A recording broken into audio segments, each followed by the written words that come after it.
Quem tem razão? Deputado, eu começo com o senhor. O senhor é uma das vítimas que teve a conta suspensa no Twitter, se não me engano, né? A discussão que nós estamos fazendo aqui é justamente de se garantir a liberdade de expressão, o livre questionamento. Órgãos públicos têm o dever de prestar esclarecimentos e, claro, tudo isso tem que ser feito dentro de uma linguagem adequada. Qual a sua posição, deputado, diante dessa situação e o que a Câmara dos Deputados tem dito ao senhor, o presidente da Câmara, por exemplo, porque o Twitter acaba sendo também um espaço de fala do parlamentar, não somente ali o púlpito do Congresso. Assim deveria ser considerado. Piotr, boa tarde para você, boa tarde para os nossos convidados e boa tarde para toda a nossa audiência.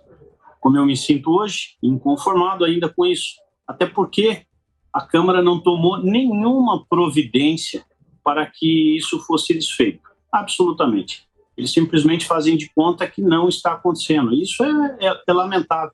São vários deputados e hoje tomei conhecimento que o deputado José Medeiros, do Mato Grosso do Sul, também teve as suas contas bloqueadas. Todos nós sabemos, está na lei e é fácil interpretar isso. As redes sociais de um deputado, elas são a extensão praticamente da tribuna, da sua imunidade. O parlamentar tem a imunidade e jamais deveria ser calado nas redes sociais. Ele pode sim responder por alguma ação criminosa que tenha praticado e isso seria considerado um excesso da sua fala. E isso nós estamos sujeitos. Mas ter as redes sociais banidas, bloqueadas, hackeadas, de qualquer forma, isso é inaceitável. Se já é inaceitável para um cidadão comum que tem o direito de expressão, a livre manifestação da fala, claro que respondendo também pelos seus excessos, se eventualmente acontecerem, que dirá com um parlamentar onde a Constituição ainda lhe garante a imunidade para parlamentar por opiniões, votos e palavras. Então, é inaceitável, Piotr. Doutora Adib, qual é a sua avaliação do que nós estamos passando hoje no país? Do ponto de vista, sim, da liberdade de expressão, do ponto de vista, sim, de todos os direitos constitucionais, do ponto de vista, sim, da não intromissão de um poder em relação ao outro e até da questão de um parlamentar, que é inviolável, está escrito na Constituição, mas qual é a sua oposição, doutor? Bom, boa tarde a todos, é uma alegria estar novamente com você, Piotr, com a Jovem Pan. Primeiro há que se compreender a magnitude do problema. Nós temos, pela Constituição Federal, pelo nosso sistema constitucional, nós temos a independência e a harmonia entre os poderes. O poder vem do povo, o povo institui 3 poderes na União, o Executivo, o Legislativo e o Judiciário, e atribui, através da Constituição Federal, competências para cada um deles e distribui essas competências de modo a que sejam exercidas nos exatos limites daquilo que o povo desejou e daquilo que o povo planejou segundo a Carta de 88. O que nós percebemos é que já não é de agora, isso vem de um tempo atrás, nós temos interferências, nós temos invasão de competência de um poder pelo outro. O que ocorre é que isso vem ocorrendo de uma forma muito mais gritante nos últimos tempos. Nós estamos verificando não só a invasão de competências, nós verificamos um fenômeno que anteriormente chamado de ativismo, depois defendido pelo neoconstitucionalismo, o ativismo judicial, em que na alegação ou suposição de um vácuo ou de uma suposta lacuna por parte do Executivo ou do Legislativo, o Judiciário chamava para si a responsabilidade, o poder ou a competência de resolver uma determinada matéria ou até de legislar em nome daqueles que não legislavam, ou seja, suprindo uma lacuna ou uma suposta lacuna para a qual ele não tem competência constitucional e para a qual ele não tem legitimidade democrática, porque não foi eleito pelo povo. Isso acaba transformando um poder em um superpoder. Isso acaba transformando, fazendo com que um poder invada a esfera de competência de outro. Mas eu vou mais adiante. É preciso fazer uma análise completa das decisões judiciais que saíram desse processo eleitoral.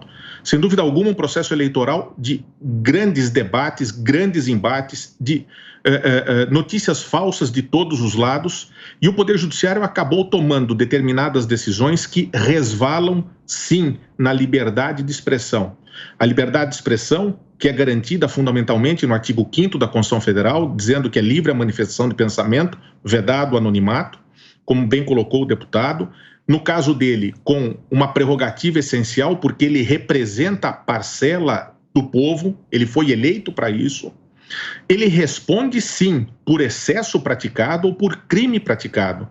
Nós precisamos investigar por que essa liberdade fundamental de representantes da população brasileira estão sendo cortadas.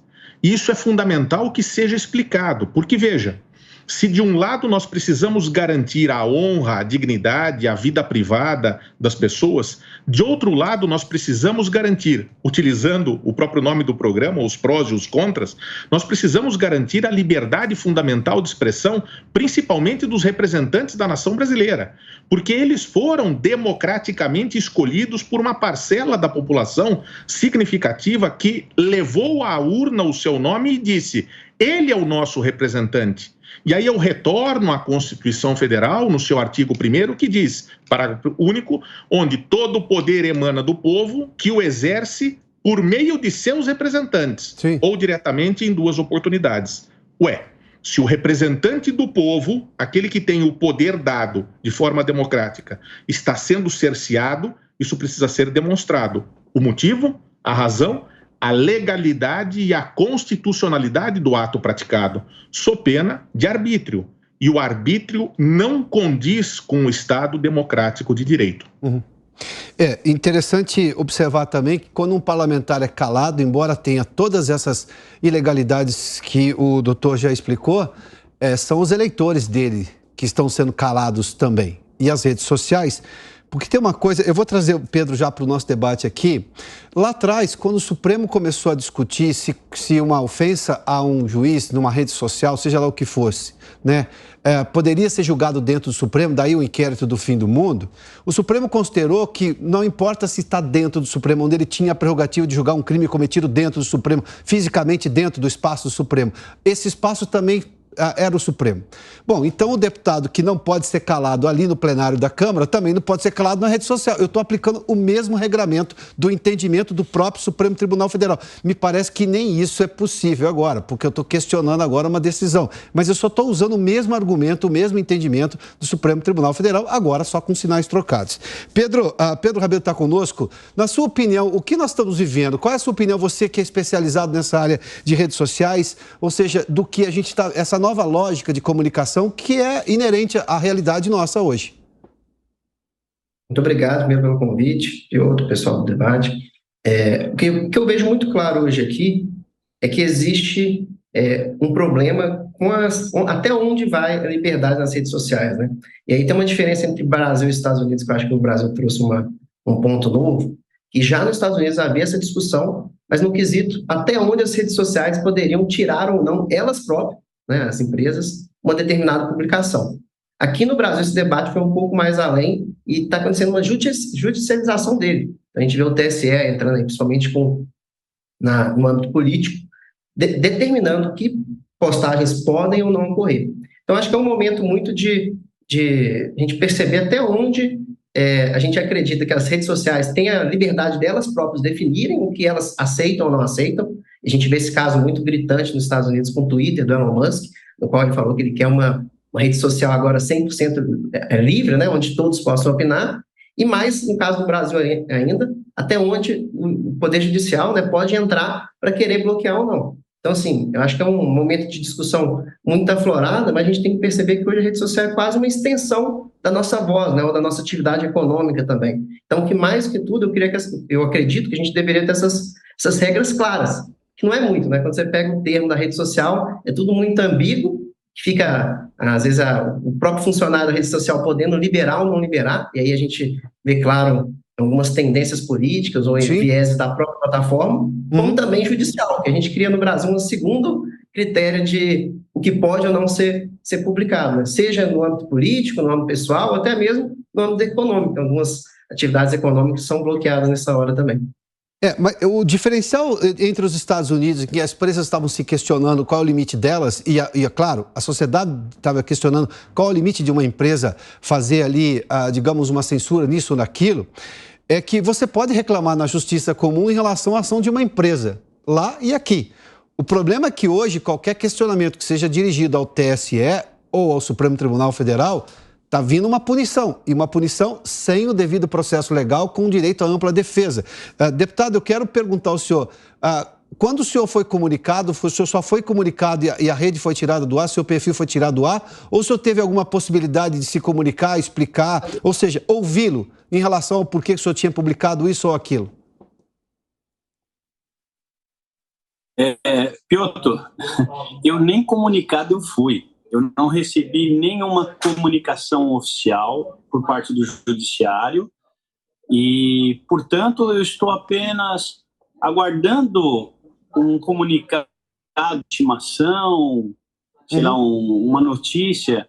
Eu descobri de uma forma muito inusitada. Uma colega de Twitter que viu que minha conta estava bloqueada e ela postou nas redes sociais dela e alguém me mandou pelo WhatsApp.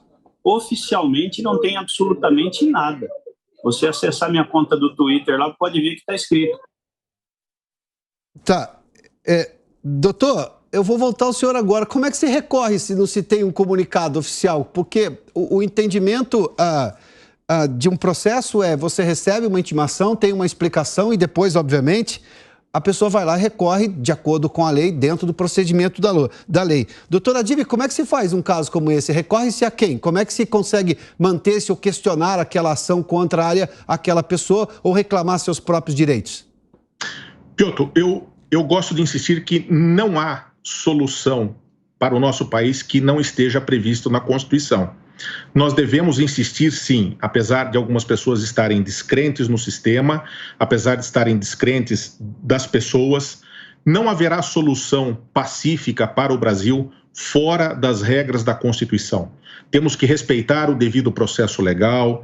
Se alguém está sendo acusado, ele tem o direito, não só ao devido processo, mas ele tem o direito à ampla defesa. Ampla defesa não significa dar qualquer momento ou qualquer tipo de oportunidade. Ela tem que ser a mais ampla possível. Ele tem que se defender, ele tem que ter a oportunidade de contestar o pedido, ele tem que ter a oportunidade de apresentar provas em sua defesa, ele tem que ter a oportunidade de acompanhar os atos processuais, tem que ter a oportunidade de nomear um advogado para que a defesa seja técnica e não uma defesa leiga, e assim por diante. Essa defesa tem que ser feita no processo judicial. Então, veja, não haverá solução pacífica se não utilizarmos as regras que estão na Constituição e na legislação infraconstitucional. Agora, é importante perceber, e lamentavelmente nós às vezes fugimos do foco central. Eu posso, na minha vida privada, discutir na rede social com o executivo, com o legislativo, com uma empresa, com um adversário político, com um sócio, com o meu patrão. Eu preciso ter, num Estado de Direito, Piotr, um lugar para onde eu possa recorrer e dizer: eu tenho direitos fundamentais que precisam ser respeitados. Sim. Esse local, no sistema constitucional brasileiro e no sistema constitucional moderno, é o Poder Judiciário. Se o Poder Judiciário começar a participar do jogo, tendo lado, a população acaba perdendo a confiança, a credibilidade do Poder Judiciário. E aí, então, não resta local para que nós possamos recorrer. Sim. O judiciário precisa permanecer distante das lides políticas, das brigas sociais, das brigas econômicas e mostrar absoluta independência e cumprimento das regras constitucionais. O nosso porto seguro num Estado de Direito é o Poder Judiciário. E temos milhares de juízes em primeira e segunda instância que cumprem a Constituição dia e noite nos seus afazeres. Ora, essa tentativa de levar o judiciário para discutir política, para um embate, para interferir na esfera de competência de outros poderes, de interferir na atuação de legisladores, do executivo, isso é ruim. Seria interessante que nós percebêssemos que cada poder resguardar a sua esfera de competência é o local mais sadio para a musculatura, para a envergadura de uma democracia forte.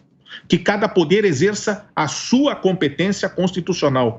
Essa interferência gera uma desconfiança, gera perda de credibilidade exatamente no poder que deveria e deve ser o mais técnico e o mais preparado dos poderes. Porque é para lá que nós devemos ir no momento da violação de um direito fundamental. Ele não pode participar da discussão política do país, porque ele passa a ter lado, e isso tira a credibilidade do poder. Deputado, nós tivemos um problema na comunicação com o senhor quer concluir seu pensamento, por favor? Sim, Piotr, eu não sei se o sinal absoluta liberdade, tá bom, deputado. Exato. Acho que o sinal está bom, então deixa eu só dizer para todos vocês que eu não recebi nenhuma notificação, nada, nenhum documento oficial. Descobri pela própria rede social, por uma outra rede, pelo WhatsApp, que um amigo me avisou que a minha conta estava, então, bloqueada. Só apenas foi isso. O próprio doutor Adib estava falando, né? Não é assim que se faz a justiça. Você precisa dar o direito a outra pessoa de se pronunciar, de se defender. E, por enquanto, né, eu não tive esse direito. Por enquanto, eu não sei nem a quem pedir. Porque ontem, conversando com uma pessoa da própria rede social do Twitter, eles dizem que eles apenas estão cumprindo ordem judicial e não podem descumprir essa ordem. Então, portanto, não sei nem a quem demandar nesse momento. Vamos lá. Pedro, o caso é bem mais surreal no Brasil do que a discussão que tinha nos Estados Unidos, da sociedade reclamando se a empresa podia, visto que ela ofertava uma rede social, se ela podia limitar os comentários ou limitar isso ou aquilo, um ou outro serviço. Aqui nós temos um problema de que a pessoa está sendo privada do mínimo do direito a que ela é garantido pela Constituição. Ela não tem sequer documento para poder entrar com uma reclamação na justiça ou explicar o porquê, porque não tem exatamente todas as explicações ali. Eu vou pegar um caso muito claro aqui. Um dos meus primeiros casos de polícia que eu cobri como repórter, por acaso, era um homicídio doloso. Foi condenado, inclusive, depois acompanhei o caso. Aquela pessoa teve direito à defesa. Um advogado foi chamado e teve direito à presença do advogado durante todo o processo. Tudo estava sendo explicado a ele, o que ele podia, o que ele não podia, do que ele estava sendo acusado. Nós estamos falando só de comentário em rede social, de pedido de esclarecimentos a um órgão público. Pedro, a coisa no Brasil está um pouco mais grave. Aliás, um pouco é só uma generosidade narrativa minha. Está muito mais grave. O caso aqui realmente foi para outro nível, né? Assim, acho que a gente viu que é um caso explícito, né, que não tinha nem como recorrer, né? As redes sociais, quando a gente olhava nos Estados Unidos, ou até mesmo aqui no Brasil, em algumas atividades econômicas, ou em alguns casos no passado, você ainda tinha pelo menos o recurso de chegar lá no Instagram e pedir, no Twitter, e pedir para eles reverem o seu caso, né? E muitas vezes era erro de computador, um robô tinha mal avaliado, e sua conta voltava, ou sua publicação voltava, ou tinha um segundo julgamento, né? Um julgamento privado aí da rede social. Hoje em dia, com a judicialização aí, a gente realmente vê um caso diferente aqui no Brasil e tem um caminho oposto que se vê no mundo aí, né? Então, eu acho que, seja no âmbito político, pessoal, profissional, é algo que a gente precisa estar revendo aí. Pedro, muito obrigado pela participação. Pedro Rabelo conversou conosco. Deputado Coronel Tadeu, obrigado pela gentileza uma vez mais. E também o jurista Adib Saad. Doutor, obrigado pela gentileza na participação desse debate. Nós vamos continuar com esse debate aqui para defender justamente a Constituição do país, a separação dos poderes, o devido processo legal, ou seja, tudo o que é garantido por lei.